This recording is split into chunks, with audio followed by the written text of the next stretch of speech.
तो दोस्तों धुरंधर मूवी सिनेमाघरों में रिलीज हो चुकी है और बॉक्स ऑफिस पर काफी अच्छा कलेक्शन भी कर रही है। तो हम जानेंगे इस वीडियो में कि भाई साहब अभी तक कितना कलेक्शन कर चुकी है और आंकड़े भी लगाएंगे कितना कलेक्शन कर सकती है। और जो दूसरा पार्ट है इस मूवी का जो आने वाला है 19 मार्च 2026 को, उसका भी थोड़ा सा प्रिडिक्ट करेंगे कि भाई उसमें क्या हो सकता है। और जो रणवीर सिंह है वो जसकीरत सिंह रागी है, तो ये जसकीरत सिंह रागी कौन है, इनके बारे में भी थोड़ी चर्चा करेंगे। तो दोस्तों शुरू करते हैं आज की एक कमाल की वीडियो जिसमें बहुत ही ज्यादा मजा आने वाला है। तो सबसे पहले बात करते हैं कि इस मूवी ने अभी तक कितना कलेक्शन किया है। तो अगर मैं कलेक्शन की बात करूं तो भाई साहब जो धुरंधर मूवी है इस मूवी का जो बजट है वो बजट 250 से 270 करोड़ के आसपास का है। लेकिन ओपनिंग डे में यानी कि फ्राइडे वाले दिन इस मूवी ने 28 करोड़ का कलेक्शन किया। और सैटरडे की अगर मैं बात करूं तो इस मूवी ने 32.5 यानी कि 32.5 करोड़ रुपए का कलेक्शन किया। वहीं वर्ल्ड वाइड अगर मैं बात करूं शनिवार वाले दिन 44 करोड़ के आसपास का कलेक्शन किया है। अभी तक मूवी ने वर्ल्ड वाइड अगर बात करूं 77 करोड़ का कलेक्शन कर लिया है। और आज है संडे वाला दिन, तो अभी तो मैं वीडियो बना रहा हूं और मैं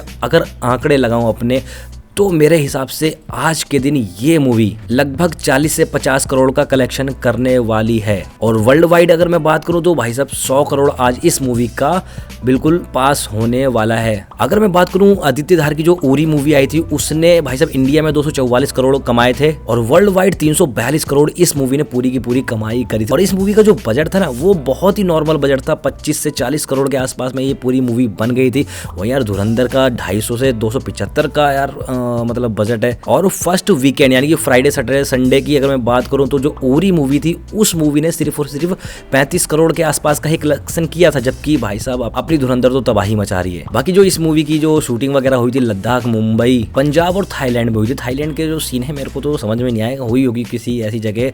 आपको अगर समझ में आया हो मूवी देखकर तो बताना कौन सा सीन है थाईलैंड का। और इस मूवी में सभी कैरेक्टर ने अपना जो किरदार है वो बहुत बखूबी तरीके से निभाया है। वैसे इस मूवी में तारीफ सबसे ज्यादा जो हो रही है वो अक्षय खन्ना की हो रही है। अगर मैं बात करूं संजय दत्त की तो संजय दत्त ने भी बहुत अहम रोल प्ले किया और उनकी वाइफ का कहना है कि जो असलम रियल जिंदगी में थे वो भी संजय दत्त के बहुत बड़े फैन थे। चौधरी असलम बहुत बार जिक्र करते थे संजय दत्त की और उनकी जो खलनायक मूवी थी उनका जिक्र करा करते थे। और चौधरी असलम ने तो ये भी कहा था अपनी वाइफ से कि देखना एक ना एक दिन मेरे ऊपर कोई ना कोई मूवी जरूर बनेगी। तो उनकी बात सच हो गई और उनका जो रोल भी प्ले किया है किसने किया है भाई साहब संजय दत्त ने किया है। जिन लोगों ने धुरंधर मूवी देख ली है लगभग उन लोगों को ये मूवी पसंद आई है, लेकिन कहीं ना कहीं थोड़े बहुत लूप फॉल भी हैं जैसे मेरे को नजर आया। जैसे एक सीन होता है जब रणवीर सिंह चाचा की दुकान पे आता है और बोलता है कि मेरे को काम पे रख लो।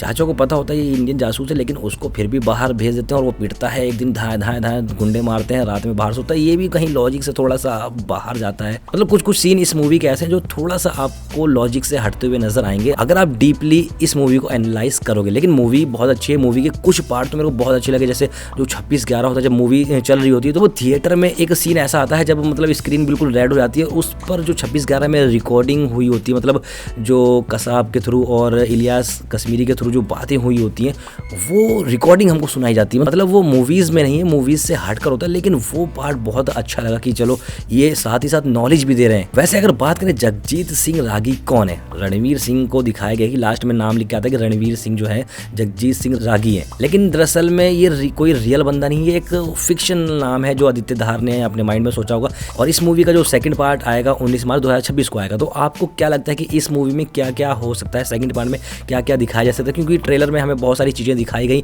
जो हमें फर्स्ट पार्ट में नहीं दिखाई गई। तो हो सकता है कि वो सारी चीजें हमको सेकंड पार्ट में देखने को मिले, या फिर ये भी हो सकता है कि भाई सेंसर बोर्ड ने वो सारे पार्ट कट भी कर दिए हों। वैसे रहमान डकैत तो भाई मर चुका है, अब उसकी गद्दी कौन संभालेगा? क्या उसकी गद्दी जो है रणवीर सिंह संभालने वाला है, या फिर जो रहमान डकैत के साथ या रणवीर सिंह के साथ एक बंदा और रहता है वो इस गद्दी पर बैठने वाला है, या फिर इस गद्दी पर अरशद पप्पू, वो भी उस टाइम लायरी का बहुत बड़ा गैंगस्टर हुआ करता था, या फिर वो बंदा इस गद्दी पर बैठने वाला है? तो आपको क्या लगता है कि भाई साहब इस बार गद्दी पर कौन बैठने वाला है? और तो और अभी तो इलियास कश्मीरी की जो पूरी कहानी वो बाकी है, क्योंकि फर्स्ट पार्ट में हमें इलियास कश्मीरी जो है यानी कि अर्जुन रामपाल को बहुत ही कम स्क्रीन दी गई है, लेकिन अब जो सेकंड पार्ट आएगा मेरे हिसाब से उसमें अर्जुन रामपाल को आप बहुत ज्यादा देखने वाले हो और उनके साथ फाइट होने वाली है रणवीर सिंह की। कई जगह ऐसी फाइट आपको देखने को मिलने वाली है। और थोड़ा सा इस मूवी में इन्वॉल्वमेंट हमको जो अमेरिकी आर्मी है उसका भी देखने को मिल सकता है, क्योंकि अगर रियल स्टोरी पर अगर हम बात करें तो इलियास कश्मीरी को अमेरिकी आर्मी द्वारा ही मारा गया था।